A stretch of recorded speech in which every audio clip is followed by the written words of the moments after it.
Olá, meus irmãos, que a paz do Mestre Jesus esteja em nossos corações. Vamos continuar o estudo do Livro dos Espíritos a partir da conclusão número 9. Vamos lá? Os adversários do Espiritismo não deixaram de armar-se contra ele de algumas divergências de opinião sobre certos pontos da doutrina.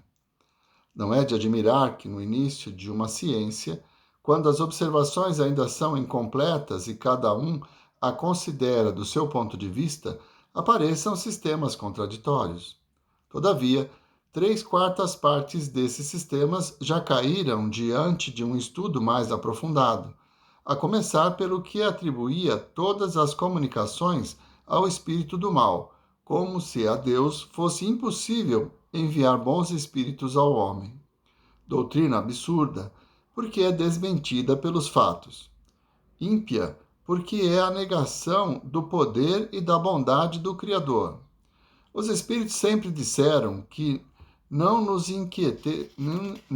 inquietássemos com essas divergências, pois que a unidade se faria. Ora, a unidade já se fez sobre a maioria dos pontos, e as divergências tendem cada vez mais a desaparecer. Ao se perguntar aos espíritos, enquanto não se faz a unidade, em que o homem imparcial e desinteressado pode basear-se para formar um juízo? Eis a resposta que nos deram. A mais pura luz não pode ser obscurecida por nuvem alguma. O diamante sem jaça é o que tem mais valor. Julgai, pois, os espíritos pela pureza de seus ensinos. Não vos esqueçais de que entre os espíritos há os que ainda não se despojaram das ideias da vida terrena. Sabei distingui-los pela linguagem de que se utilizam. Julgai-os pelo conjunto do que vos dizem. Vede se há encadeamento lógico nas suas ideias, e se nestas nada revela ignorância, orgulho ou malevolência. Em suma, se as suas palavras são sempre marcadas pelo cunho da sabedoria que denota a verdadeira superioridade. Se o vosso mundo fosse inacessível ao erro, seria perfeito, mas está longe disso. Ainda estáis aprendendo a distinguir o erro da verdade. Faltam-vos as lições da experiência para exercitar o vosso juízo e fazer-vos avançar. A unidade se fará do lado em que o homem jamais esteve misturado ao mal.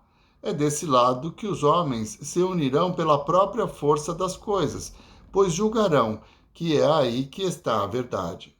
Aliás, que importam algumas dissidências, mais de forma que de fundo? Notai que os princípios fundamentais são os mesmos por toda parte e haverão de unir-vos num pensamento comum, o amor de Deus e a prática do bem. Quaisquer que sejam o modo de progresso ou as condições normais de existência que se suponham para a vida futura, o objetivo final é um só: fazer o bem. Ora, não há duas maneiras de fazê-lo.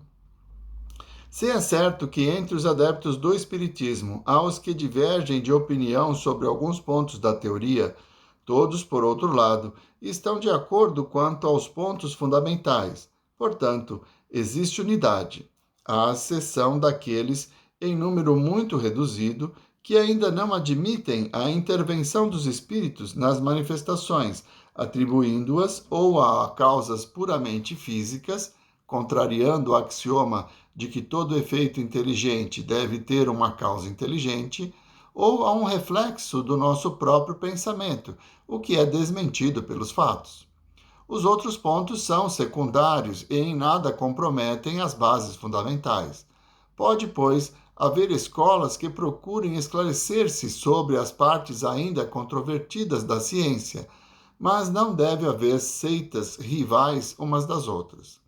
Só poderia existir antagonismo entre os que querem o bem e os que quisessem ou praticassem o mal. Ora, não há espírita sincero e compenetrado das grandes máximas morais ensinadas pelos espíritos que possa querer o mal, nem desejar mal ao seu próximo, sem distinção de opiniões. Se uma dessas escolas estiver errada, cedo ou tarde a luz brilhará para ela, caso a procure de boa fé e sem prevenção. Enquanto isso não acontece, há um laço comum que deve uni-las no mesmo pensamento. Todas têm uma única meta, pouco importando o caminho, desde que conduza a essa meta. Nenhuma deve impor-se por meio de constrangimento material ou moral, e só estaria em caminho falso aquela que lançasse anátema sobre outra, porque, evidentemente, estará agindo sob a influência de espíritos maus. O argumento supremo deve ser a razão.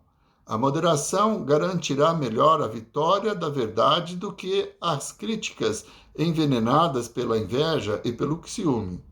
Os bons espíritos só pregam a união e o amor ao próximo, e nunca um pensamento malévolo ou contrário à caridade pode provir de uma fonte pura. E para encerrar este assunto, meditemos sobre os conselhos do Espírito Santo Agostinho. Durante muito tempo, os homens se têm estraçalhado e anatematizado mutuamente em nome de um Deus de paz e de misericórdia, ofendendo-o com semelhante sacrilégio. O Espiritismo é o laço que os unirá um dia, porque lhes mostrará onde está a verdade e onde está o erro. Mas, por muito tempo ainda, escribas e fariseus o negarão, como negaram o Cristo. Quereis saber sob a influência de que espíritos estão as diversas seitas que entre si dividiram o mundo? Julgai-o pelas suas obras e pelos seus princípios.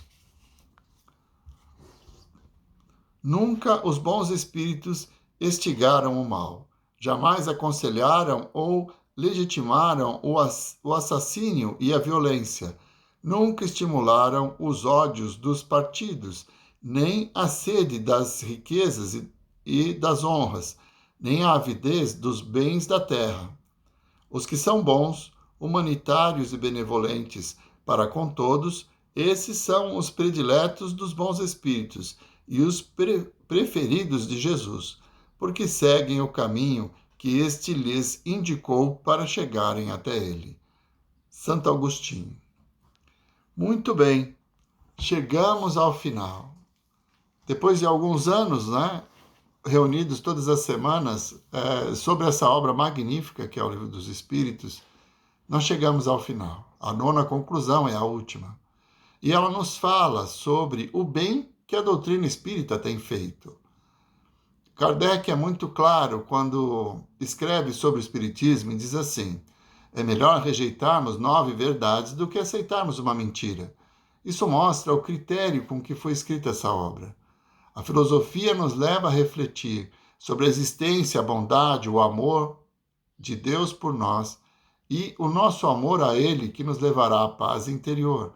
A segurança na sua justiça, na sua misericórdia, nos dá a força de vontade para prosseguir. Muito obrigado a todos vocês que me acompanharam nesses anos todos no estudo desse livro. Que as informações possam ter nos ajudado a esclarecer melhor a nossa própria existência, a abrir nossos olhos sobre as verdades que a vida nos oferece nesse processo de evolução. E que Deus nos abençoe muito e sempre pela nossa jornada. Muito obrigado, meus irmãos. Muito obrigado, Mestre Jesus, pela oportunidade do estudo, das reflexões e de poder compartilhar os pensamentos com pessoas que se interessam pela doutrina dos Espíritos através desse livro de filosofia. Muito obrigado a cada espírito protetor, ao meu guia espiritual que caminhou comigo nessa jornada e que possamos todos caminhar juntos na busca do conhecimento e da evolução. Muito obrigado, Senhor. Muito obrigado, meus irmãos. Tudo de bom para vocês.